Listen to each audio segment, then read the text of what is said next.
Everyone, this is Pastor Noel. Again, thank you so much for joining me for a word of encouragement. Today is Tuesday, December 29, 2020. My topic today is this: be still. Okay, be still. It's amazing how busy we can be that if we're not careful, we can lose sight of God very quickly and frequently.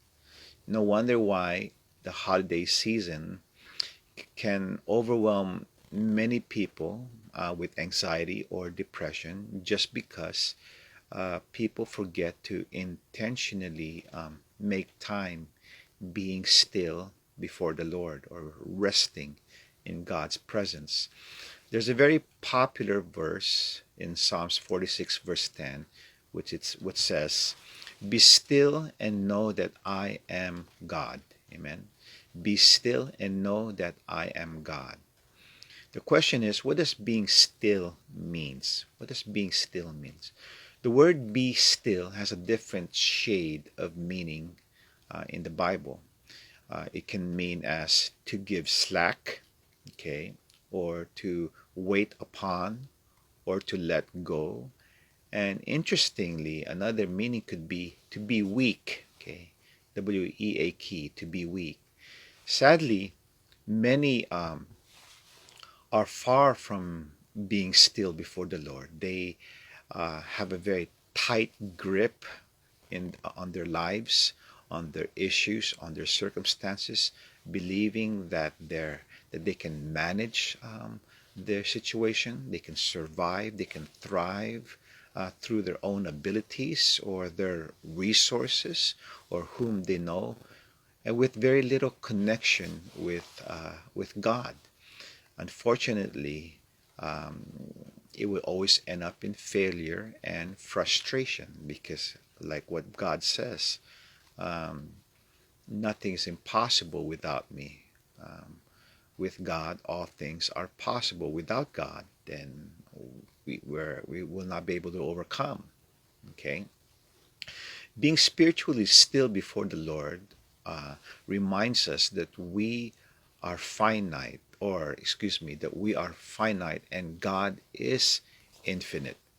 The spiritual rest that we have in being still doesn't come from the lack of troubles and problems, but a steady and hopeful reflection of God and His promises of intervention, just like He has done in in so many people throughout history. In Romans 15, verse 4, it says this: "For everything that was written in the past was written to teach us, so that through the endurance taught in the Scriptures and the encouragement they provide, we might have hope." Amen. You know, it's interesting what David Wilkerson explained about being still when it comes to prayer. Okay, being still in prayer. David Wilkerson says this: "There's a way we can be protected from deception during deep, searching prayer. Our protection is in waiting or being still before God. The voice of the flesh is always in a hurry. It wants instant gratification. But if we test it by simply waiting, not acting on it right away, it will grow impatient and it will expose itself. It will become ugly, demanding, and will begin to condemn us. Then we can know it's not the voice of God." Amen. Very clear. Hallelujah. Being still before the Lord, God has an opportunity to enable us to hear His voice and compare it with the voice of the world, the voice of the enemy, the voice of our flesh. Okay? So when we realize that we are truly incapable of controlling life, we can then fully let go of our will to God's will. Okay? And then we can truly rest in God's presence by faith. After all, God has the perfect plan for us, according to Proverbs 16, verse 9. In their hearts, humans plans their course, but the Lord establishes their steps. Praise the Lord. So be still before the Lord, communicate with Him in prayer, and just meditate on His promises, meditate on His word, and worship Him. Just allow God to speak to you. Don't be in a hurry. Wait, for God knows when to speak and how to speak to you so that you can hear the Lord. Amen. Let's pray.